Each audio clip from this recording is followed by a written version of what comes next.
Olá pessoal, estamos aqui para mais um LP Talks e hoje a gente vai fazer um programa um pouquinho diferente. Para falar um pouco da importância de uma assessoria jurídica para uma empresa, eu trouxe aqui o nosso cliente amigo João da Spot Mediatek, é um cliente nosso aí já de longa data, né, João? Não era nem Spot Mediatek ainda quando a gente começou a trabalhar com vocês. É verdade. E eu acho importante a gente trazer porque no mercado onde você tem os mais variados tamanhos aí de empresa, às vezes numa estrutura onde, por vezes não é nem uma questão de budget, mas é questão de tamanho mesmo ali, não cabe um jurídico interno. Queria que você falasse um pouco então da importância aí de ter um jurídico aí, um apoio. Muito legal. Primeiro, obrigado pelo convite de estar aqui com você. É muito bom poder compartilhar, cara, o case de sucesso que pra gente a LP dentro da Spot. Assim, hoje a gente não quer se preocupar com nenhum contexto jurídico, não é core business pra gente. Então, a Spot, ela é uma empresa de tecnologia multimídia. A gente produz diversos conteúdos, sejam vídeos, games, aplicativos, metaversos, enfim. Dá pra ver até pelo meu óculos aqui da Meta. Fico falando com a IA aqui o tempo todo. Na verdade, não sou nem eu que tô falando desse texto aqui agora, é a IA que tá me contando. Mas a verdade é que, para nós, core business é criação, é gestão de conteúdo multimídia. Então, toda a parte jurídica, estar bem assessorado é fundamental, né? Assim, desde o começo, a gente já teve momentos da empresa, a gente ter muita gente na equipe, né? Teve momentos de ter poucas pessoas, então a gente tem esses ciclos, né, de crescimentos, é natural dentro do nosso mercado. E o tempo todo tem um apoio jurídico que, cara, eu não posso ter aqui um time jurídico. Não preciso e não quero me preocupar com isso. Então, ter o apoio de vocês, cara, em absolutamente tudo, assim, preciso pensar num contexto jurídico para a contratação de uma pessoa, um contrato que eu vou fechar com o cliente, a política de privacidade, né, dos meus clientes, que a gente desenvolve um aplicativo, você tem lá um textinho de política de privacidade que vai pra App Store, pra Google Play. Cara, vocês matam um pau pra gente isso daí, né? Então isso é muito legal, isso é muito bom. Eu acho que é importante a gente trazer isso porque é o que eu falei pra você, né? A gente tem hoje dentro do escritório os mais variados tamanhos de cliente. Então eu trabalho com aquele cliente que tem um jurídico robusto interno, que vai terceirizar ali só situações bastante específicas pra gente, que demandam um apoio bastante específico, mas a gente tem também hoje uma parte aí, alguns clientes que pelos mais diversos motivos não tem interesse, não tem um budget para isso, enfim, mas necessitam desse apoio, né? Eu acho que é muito importante o que você falou. Quando você não tem um jurídico para te apoiar, por exemplo, numa negociação de contrato com o cliente, você tá na mão do jurídico do cara, né? E ali pode ser que ele vá fazer alguma coisa mais justa realmente, como pode ser que não, como a gente já teve que analisar e revisar diversos contratos que você mandou pra gente aí no curso da nossa parceria. O mercado vem com contrato leonino, cara. Se você não sabe se defender, meu, exatamente, você tá na roça. Exatamente. E aí a importância tá né, nessa parte contratual especialmente, tá nisso. E também a importância de ter um histórico, né? A gente trabalha com vocês já, que 2017, mais ou menos. Deve fazer quase 10 anos, quase 10 anos, né? E ter esse histórico, né? Saber, poxa, esse assunto começou desse jeito, teve essas alterações, a gente teve essa participação aqui e ali, a gente sabe exatamente onde está o risco, né? De determinado contrato, de determinada contratação que você fez, de pessoal também e tudo mais. É o que você falou, histórico é fundamental, né? Conhecer cada detalhe, pontos fracos, né, que a gente tem, enfim, onde está a nossa força, enfim, tudo isso é fundamental, né? Não, legal. João, e, bom, você já falou um pouco da importância, né, dentro desse contexto.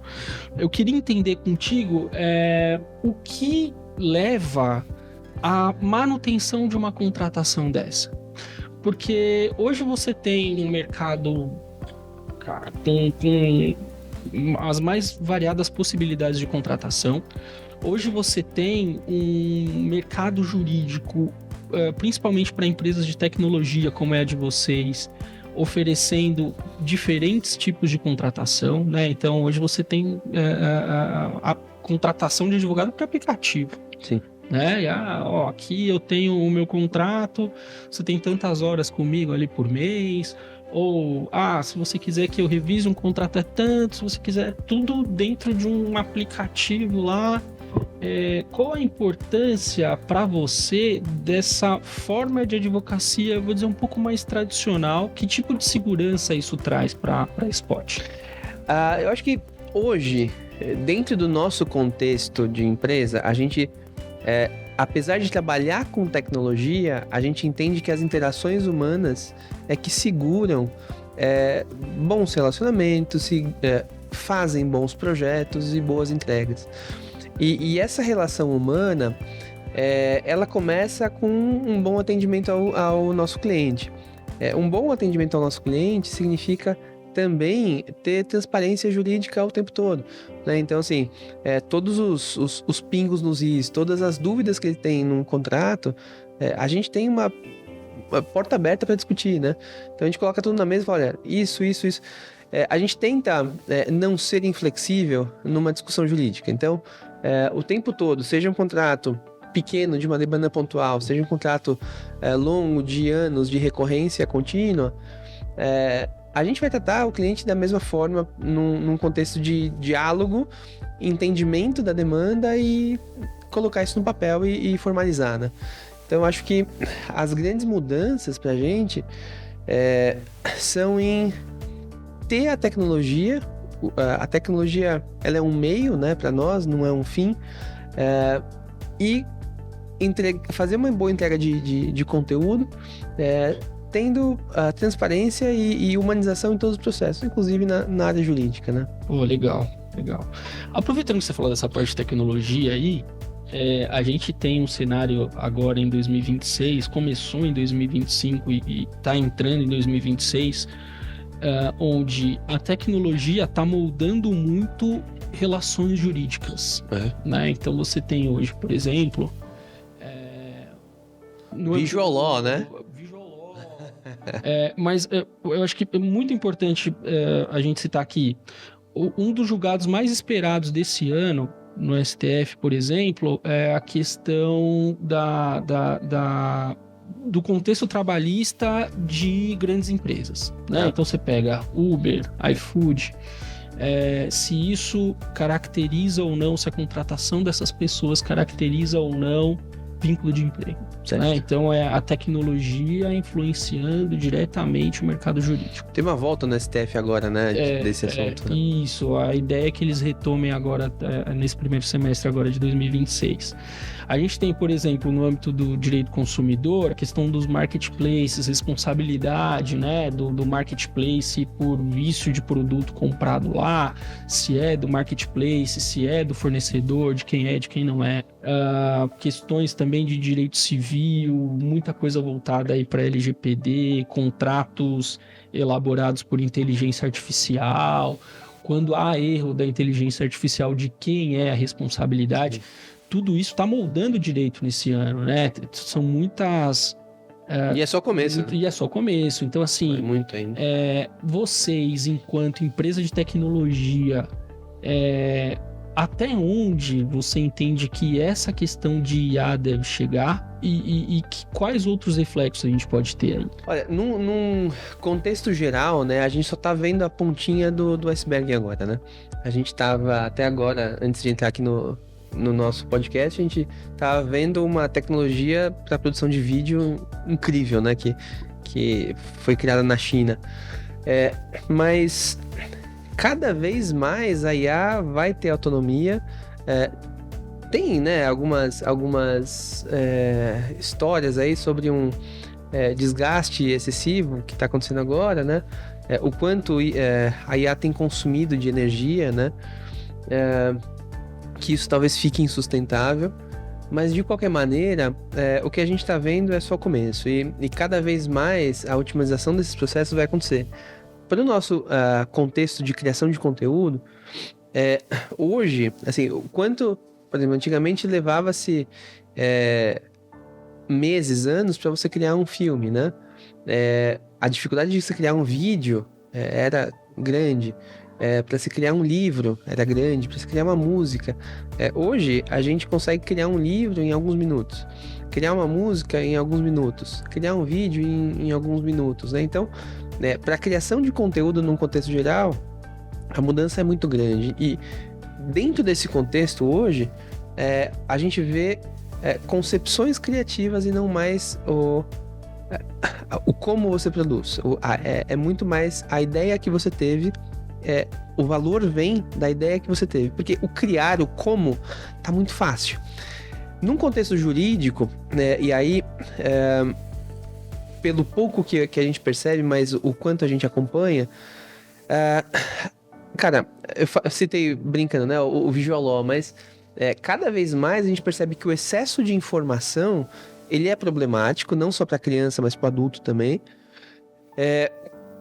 E esse excesso de informação, cara, você vê um processo que é julgado que tem 200 páginas, um calhamaço desse tamanho aqui de informação. O juiz não vai ler, ou talvez ele se interesse em ler, mas não tenha tempo.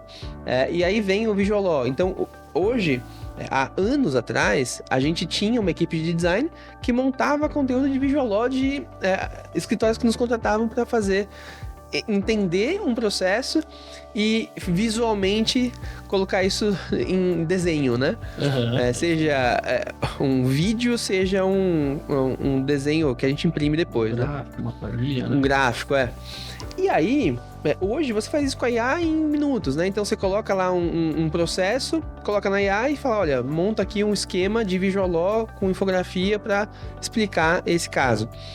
E você consegue manipular isso, né, de certa maneira, dentro da IA. Então, eu acho que dentro de um contexto também de criação de contrato, é fácil você entrar lá, você tem prompts de IA, seja no ChatGPT, seja no Gemini, que haja como um especialista em contrato, haja como um advogado, né, e ele produz textos com um nível de coerência razoável, né, mas o quanto a IA ainda é burra e quanto a gente ainda precisa olhar para aquilo. O grande problema é que tem gente que confia cegamente. Aí você se perde. Eu acho que esse é o principal ponto, né? Eu acho que você tem todas essas ferramentas, mas o quanto isso é confiável, né? E no fim do dia, se você tem ali algum erro, de quem é essa responsabilidade? Porque você vê hoje muitas empresas, não só do ramo jurídico, mas também do ramo jurídico, que se utilizam cegamente da IA, tem ali um resultado adverso, e aí vai dizer, pô, mas não foi eu que fiz. Cara, lógico que foi você que fez, você usou uma ferramenta de inteligência artificial, mas no fim do dia a responsabilidade é sua. Sim. Você não pode simplesmente pedir para uma IA dessa, aí um ChatGPT, ou uma Gemini, ou outras que estão sendo desenvolvidas, gerar um contrato para você e não ter uma revisão desse contrato, né? Então eu acho que parte do trabalho do advogado do futuro vai ser também revisar o que a inteligência artificial entrega para ele. E uma coisa que não tem como a IA fazer, até por enquanto, né, é entender o histórico. A interação humana, né, eu volto sempre nela, porque é o que vai... As grandes diferenças no futuro vão estar relacionadas ao contexto humano. Então, cara, a IA pode fazer um bom contrato para mim, mas ela não tem um histórico. Ela não tem um fator cognitivo que tá aqui numa discussão de duas pessoas em cima de um contexto. Ela não tem alguns fatores de... Eu conheço o histórico da empresa, da Spot ou do cliente XPTO, e entendo que aqui é uma fragilidade, aqui é uma força, enfim, tem uma série de outros contextos que, cara, um simples redator de contrato não vai conseguir resolver. Exatamente, acho que esse é o ponto.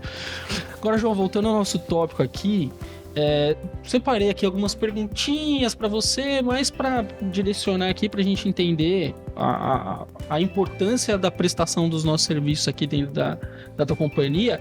Queria saber, João, qual foi a maior virada de chave jurídica para a Spot Mediatek? Cara, quando a gente assinou um contrato significativo há um tempo atrás, um cliente importante pra gente, que o contrato era daqueles, né? Aquele calhamaço de 80 páginas. Isso voltando no Visual Law que a gente acabou de falar, né? Não usaram o Visual Law aí. Não usaram o Visual Law. Eu precisaria realmente de um dicionário para entender aquele contrato. E aí foi quando eu recorri a você, né? E você sabe que não só nesse momento, mas a gente, naquele período, também tínhamos algumas discussões de M&A, né? Então, cara, assim, para entrar num M&A, você tem que estar bem apoiado, né, cara? Senão você se dá mal. Eu acho que é importante você trazer esse aspecto aí, João, porque, mais uma vez, né, a ideia do escritório é abrir possibilidades, né, para que empresas que não tenham um jurídico interno se apoiem numa estrutura que pode trazer para essa empresa toda essa expertise, né? Então, hoje, qual é a nossa ideia dentro desse contexto, né, de empresas que não têm um jurídico interno? Fornecer para essa empresa especialistas nas mais diversas áreas. Então, eu não demando um advogado tributarista o tempo todo aqui comigo. Sim. Perfeito, mas você tem alguém que te forneça esse serviço especializado quando você precisa. Exato. Né? Eu não tenho demanda para um cara de contratos aqui o tempo todo. Perfeito, mas você tem um escritório que te disponibiliza isso quando você precisar, né? Então, dentro desse contexto, eu acho que é essa a importância que uma prestação de serviço como a gente propõe para empresas como a Spot Mediatek se insere bem, né, dentro da estrutura da empresa. É isso aí, perfeito. Vocês, enquanto aí uma empresa de mídia, João, onde você acha que está a tua maior exposição a risco? No tamanho de exposição que a gente tem dentro das nossas marcas próprias e também dos nossos clientes, né? Quer dizer, como empresa de mídia, o nosso objetivo é ganhar a atenção do público para os clientes deles e ganhar a atenção do público para os nossos produtos proprietários. Então, o nosso grande risco é na atenção, é nessa exposição em massa que a gente faz. Por exemplo, a gente tem um contrato com uma empresa de out of home, né, que tem telinhas aí no shopping, né, no ônibus, no metrô, aquelas telinhas que todo mundo vê ali de manhã. E são 16 milhões de pessoas por dia que recebem um conteúdo nosso. Então, a exposição é muito grande. Se qualquer erro que eu tiver num contexto desse, pode virar pode me trazer um problema significativo, né? Então, tá bem assessorado e a gente entender, e aí, de novo, que eu falo que a IA nunca vai substituir, que é ter quem conheça o nosso histórico e aonde estão os nossos riscos, né? Que é o que acho que a gente, com anos aí de trabalho em conjunto, se sente seguro tendo esse serviço de vocês, né? E dentro de uma operação dessa, eu acho que é importante a gente destacar que o resultado final, a entrega, que é essa aparição no ônibus ou em qualquer outra coisa, né, nessas mais diversas telas, é o final de todo um trabalho anterior. Então você teve, dentro dessa operação, que firmar uma série de contratos com uma série de fornecedores, né, com todo o teu pessoal aqui, toda a tua equipe, todos esses colaboradores, como você contrata, como você não contrata esses colaboradores, qual é o risco trabalhista ou não desses colaboradores, né, enfim. Já aproveitando essa parte de contrato também, o que você aprendeu na Dor sobre parte de contrato, prazo, pagamento? O que te traz de experiência? Não confie em ninguém antes de falar com o seu advogado. Cara, puta, se a gente for pegar na Dor, A gente aprendeu bastante, cara. Assim, teve umas aí que a gente enfrentou, que você sabe de todas elas. Mas é isso, assim, teve várias dificuldades que a gente enfrentou.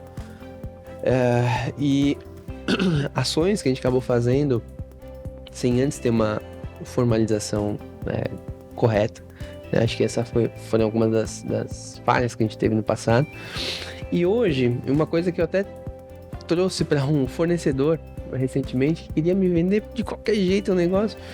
Eu falei, amigo, todos os contratos que eu assinei na pressa não foram bons.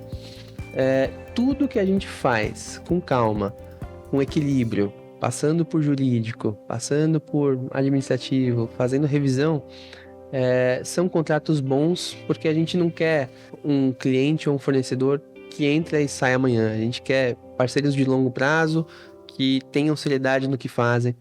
E contrato assim, cara, geralmente não é bom. Contratos bons são os contratos que você tem histórico, que você tem tranquilidade para analisar, para pensar, tem um vai e volta dos dois lados. É um pouco desgastante às vezes, de tanto vai e volta, mas são os melhores, são os que têm coerência e que perpetuam muitas vezes por alguns anos, né? A gente até, aproveitando aqui você falou, e até com as experiências que a gente teve com vocês também, muitas vezes, muitos desses contratos assinados às pressas são com aquela ideia de um negócio imperdível. Né? Olha, você vai ter uma condição diferenciada se você assinar, mas tem que ser agora. Aí é furada. E aí, ó, se você não assinar agora, tem outro cara aqui que já vai fechar comigo, mas eu quero fechar com você porque eu gostei de você. A gente tem muitos problemas assim no escritório, muitas questões chegam pra gente dessa forma de, olha, eu assinei o contrato. Como você assinou o contrato? Não, eu assinei porque eu gostei do cara. Eu assinei porque o cara me deu uma condição muito boa, eu assinei e tá, vamos ver esse contrato. E aí, aí já foi, né? Eu lembro que teve uma que a gente, cara, assinou, eu te liguei, eu tava no aeroporto, embarcando, com meu filho aqui no colo, minha esposa até colocando as nossas malas na esteirinha ali, passando pela segurança. Eu falei, cara, Lacerda, dá uma olhada nesse contrato, analisa isso, porque... Preciso fechar. Correria, assim. Eu lembro, era final de ano. Final de ano, coisa assim. É loucura. João, parte da operação de vocês aí, ela trabalha com muito... essa parte de criação de conteúdo, né? Ela trabalha com direitos de diversas pessoas. Sim. Né? Então você tem, por exemplo, dentro de uma música que vocês trabalham, aí você vai ter o direito do cara que... autoral, o direito do cara que cantou, enfim... É muita coisa aí junta. Como é que vocês trabalham nessa organização para não travar essa operação de vocês? Bom, a gente tem um contrato padrão, né, de cessão de direitos, né, de licenciamento, mas eu acho que todos esses contratos a gente tem um risco. Por exemplo, hoje o nosso um dos maiores conteúdos que a gente tem é de automobilismo, né, que é o Automotor, com o Reginaldo Leme. E nesse canal a gente tem... essa é uma marca, né, que tem várias plataformas, né? Tem YouTube, tem Spotify, tem livro, tudo mais. Mas a nossa exposição, ela bate ali em 170 milhões de impressões. Então a gente tem uma exposição muito grande. E todos esses contratos de direito, de uso de imagem e tal, a gente tem essa preocupação de deixar o mais organizado e redondo possível, né? Então, o tempo todo... para nós, acho que o principal contrato, acho que uma das principais preocupações que a gente sente que tem que estar bem equilibrado é de direito, propriedades intelectuais e direitos autorais dos conteúdos, né? Legal. E aí, isso já me puxa por um último gancho aqui, um último assunto que eu queria trazer contigo. A nossa ideia, a ideia do Lacerda Paulucci é ter um jurídico como estratégia, né? Ter um jurídico como prevenção de conflito. mitigar ao máximo um risco de contencioso, de conflito propriamente dito, né? Então, é um trabalho que é feito antes do trabalho em si, né? Como é que você enxerga isso? Como é que você enxerga a participação de um jurídico de forma estratégica dentro da Spot Mediatek e não como aquele parceiro que você só chama quando deu problema? Não, você falou tudo. Eu acho que o ponto é exatamente esse. É a gente conseguir ter o contencioso, né? Se organizar para que a gente esteja seguro em todos os pontos antes da gente ter o BO, né? Ter o problema. Então, eu acho que o nosso...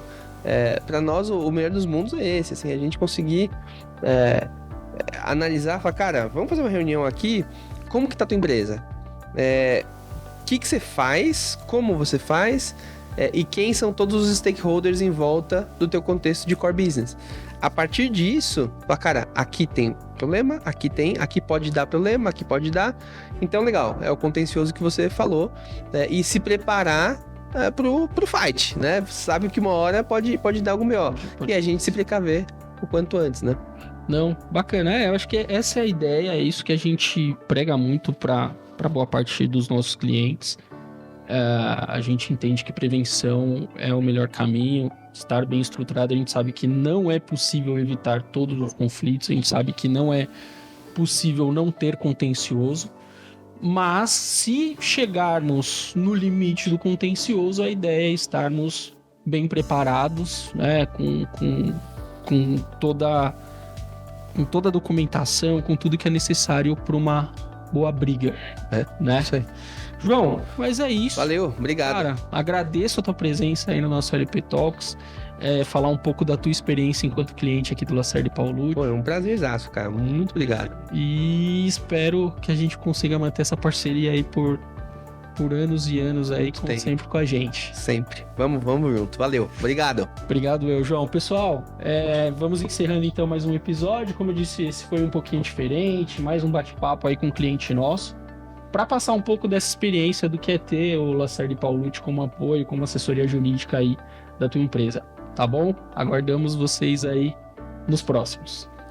Valeu. Valeu.